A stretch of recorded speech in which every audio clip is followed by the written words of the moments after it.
সাথী রে। বাংলা সিনেমায় হুলস্থুল প্রেম আর আবেগে দুমড়ে মুচড়ে যাওয়া যুব সমাজের আইকন সালমান শাহ।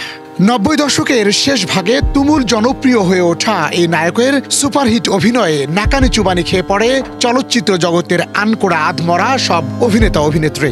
টেকনাফ থেকে তেতুলিয়া আর রূপসা থেকে পাথুরিয়ার পথঘাট, কাচারি ঘর, ড্রয়িং রুম, ডাইনিং রুমে তখন কেবলই সালমান শাহ, শাবনূর আর মৌসুমীর উতাল পাথাল সিনেমার গল্প।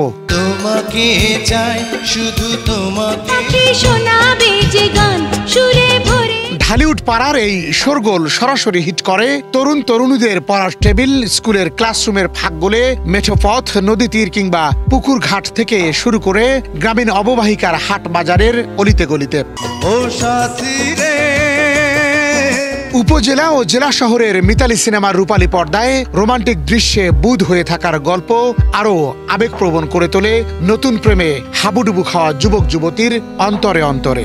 এখানে দুজনে নিরজন। স্কুলের বিদায়ী অনুষ্ঠান কিংবা নবীন বরণের স্মৃতি মোড়ানো দিন রাত্রিতে দুর্বার সেই সব প্রেমিক যুগলের চোখও যেন ঝাপসা হয়ে আসে যখন পথে যেতে যেতে সিডি প্লেয়ারের ক্ষীণ শব্দে কানে বাজতে শুরু করে ও সাথী রে তুমি ছাড়া ভালো লাগে না।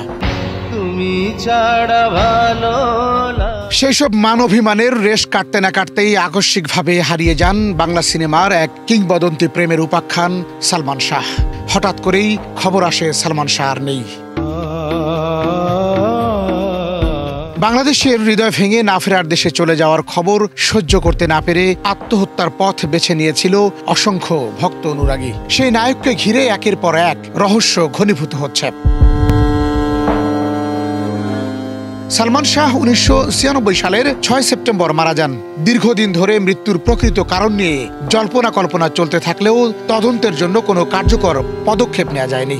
সালমানের মৃত্যুর পর বরাবরই সালমানের পরিবারের অভিযোগের তীর ছিল তার স্ত্রী সামিরার দিকে, আর সামিরা বরাবরই সেটি অস্বীকার করেছেন। কিছুদিন আগেও সালমান শাহের মৃত্যু সম্পর্কে খোলামেলা কথা বলেন স্ত্রী সামিরা। একটি সাক্ষাৎকারে তিনি বলেছেন, সালমান শাহের মৃত্যুটা তার কাছে শুধুই ট্রমা। এদিকে সালমান শাহের মৃত্যুর ঘটনাকে হত্যা মামলা হিসেবে নির্দেশ দেওয়ার পর গত 4 দিন সামিরার খোঁজ মিলছে না। সামিরা যে ফোন নম্বর ব্যবহার করতেন তা বন্ধ পাওয়া যাচ্ছে। সরাসরি এবং হোয়াটসঅ্যাপে কোথাও তার সঙ্গে কথা বলা সম্ভব হচ্ছে না। অপরদিকে মামলায় অভিযুক্ত খলনায়ক ডন হককে টানা কয়েকদিন ফোন কল ও খুদে বার্তা দেওয়ার পরও তিনি কোনো সাড়া দেননি। 90 দশকের শুরুতে ঢালিউডে অভিষেক ঘটে সালমান শাহ। মাত্র 4 বছরের চলচ্চিত্র জীবনে তিনি 27টি ছবিতে অভিনয় করে তুমুল জনপ্রিয়তা অর্জন করেন। দর্শক ও সমালোচকদের কাছে তিনি ছিলেন বাংলা সিনেমার একজন উজ্জ্বল নক্ষত্র। মৃত্যুর 29 বছর পরও তার নাম রয়ে গেছে ভক্তকুলদের হৃদয়ে।